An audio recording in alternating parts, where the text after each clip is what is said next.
لائیں کہیں کہ ہمارا رب اللہ ہے، پھر اس پر جم جائیں۔ ان پر فرشتوں کا نزول ہوتا ہے، نہ کوئی غم کرو نہ خوف، خوشیاں مناؤ جنت کی جس کا تم سے وعدہ کیا گیا تھا۔ اللہ کی ربوبیت پر اطمینان جب انسان کو ہو جاتا، میرا رب اللہ ہے، ربی اللہ، انسان کے لیے نہ کوئی کھٹکا، نہ کوئی خطرہ، نہ کوئی خوف، نہ کوئی حزن۔ جو کچھ ہو رہا ہے کس کے اذن سے ہو رہا ہے؟ اللہ کے اذن سے۔ اللہ کے اذن کے بغیر پتہ تک نہیں ہلتا۔ یہ کوئی اندھا بہرا مادہ نہیں ہے جس سے مجھے کوئی خوف ہو۔ اندھا بھینسا چلا آ رہا ہو اس سے تو ڈرنے کا ہر انسان کو ڈرنا چاہیے، نہ معلوم کس کو ٹکر مار دے۔ لیکن نہیں، اس کائنات کو چلانے والا ایک سمیع و بصیر خدا ہے، وہ جو میرا دوست ہے، میرا ولی ہے۔ اللہ ولی الذین آمنوا یخرجہم من الظلمات الی النور۔ اللہ اہل ایمان کا ولی ہے، ساتھی ہے، پشت پناہ ہے، مددگار ہے، حمایتی ہے۔ بتائیے جسے یقین ہو جائے کہ اللہ میرا مددگار، اللہ میرا محافظ، اللہ میرا پشت پناہ، اللہ میرا حمایتی، اس کے لیے کوئی خوف ہوگا؟ اس سے کوئی ڈر ہوگا؟ میں مثال دیا کرتا ہوں ایک بہت سادہ پنجاب کے دیہات کی۔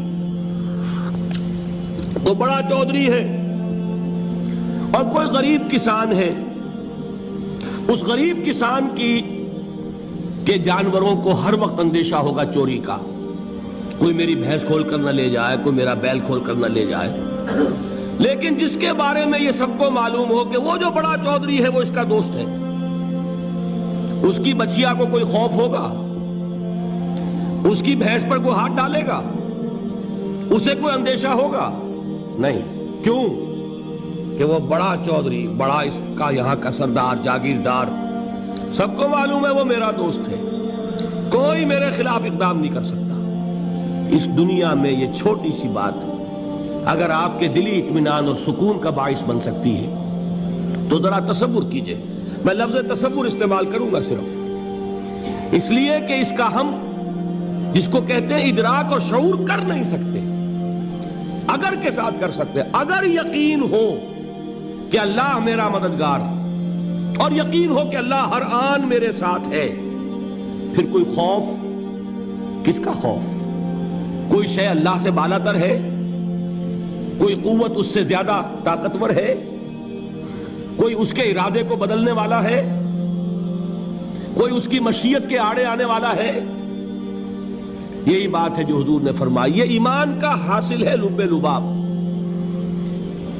کہ دیکھو اچھی طرح اس بات کو ذہن نشین کر لو، اگر تمام انسان مل کر تمہیں کوئی نقصان پہنچانا چاہے نہیں پہنچا سکتے، مگر جو کچھ اللہ نے لکھ دیا ہو، اور تمام انسان مل کر تمہیں کوئی نفع پہنچانا چاہے نہیں پہنچا سکتے، مگر وہ شے جو اللہ نے طے کر دی۔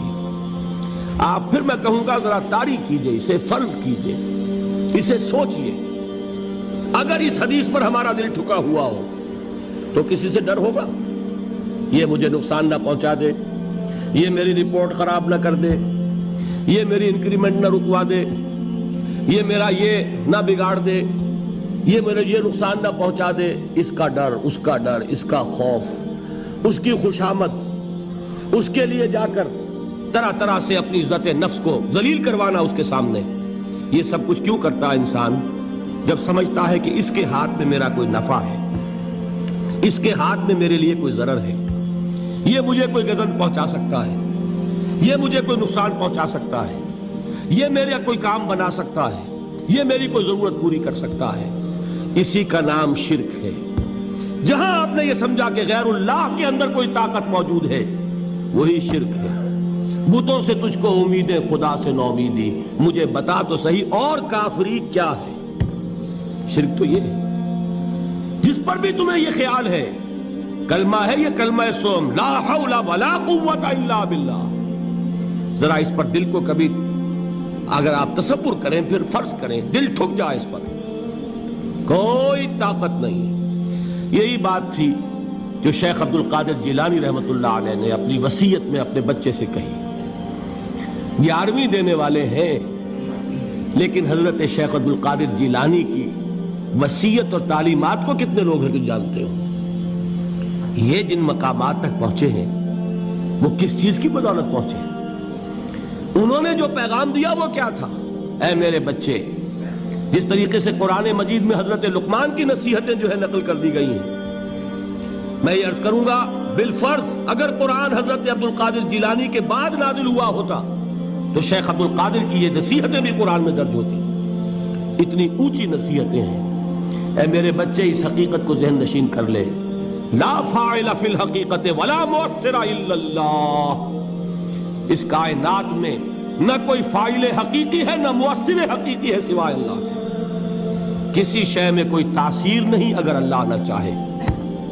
آگ جلا نہیں سکتی اگر اللہ نہ چاہے. پانی ڈبو نہیں سکتا اگر اللہ نہ چاہے. زہر ہلاک نہیں کر سکتا اگر اللہ نہ چاہے. کوئی چیز فائدہ نہیں پہنچا سکتی اگر اللہ نہ چاہے. تو در در پہ کیوں سر جھکاتے ہو؟ در در پر کیوں جبیں سائی کرتے ہو؟ سب کے سامنے کیوں ہاتھ پھیلاتے ہو؟ ایک اللہ سے مانگو. ایک اللہ کے سامنے زمین پر اپنی جبین رکھو. لا فاعل فی الحقیقت ولا مؤثر الا اللہ. نظر آتا ہے ہمیں کہ پانی پیاس بجھا دیتا ہے. پیاس بجھانے کی صلاحیت پانی میں نہیں ہے، اللہ کے اذن سے.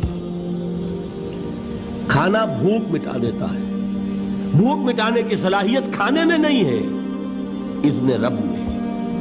دیکھیے یہی یقین تھا. حضرت موسیٰ علیہ السلام کا واقعہ یاد کیجئے.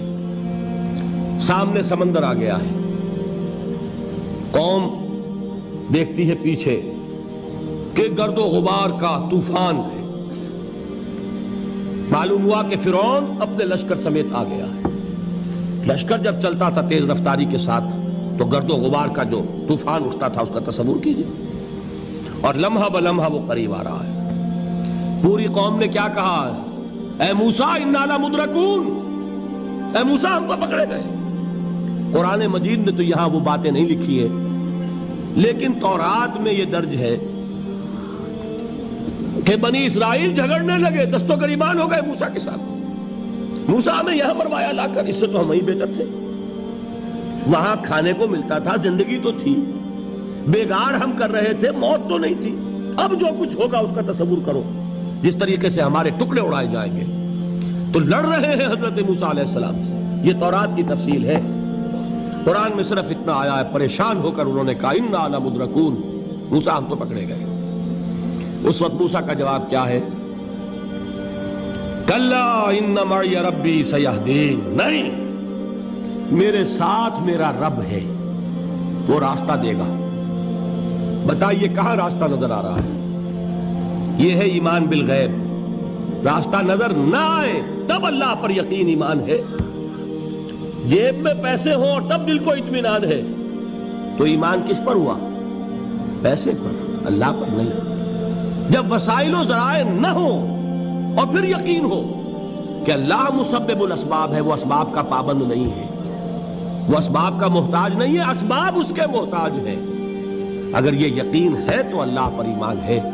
یہ نہیں ہے تو تمہارا ایمان اسباب پر ہے، وسائل پر ہے، ذرائع پر ہے، مادیات پر ہے، اللہ پر نہیں. اس وقت کہاں راستہ تھا؟ کوئی راستہ تھا؟ سمندر ہے اور ادھر سے لشکر آ گیا ہے.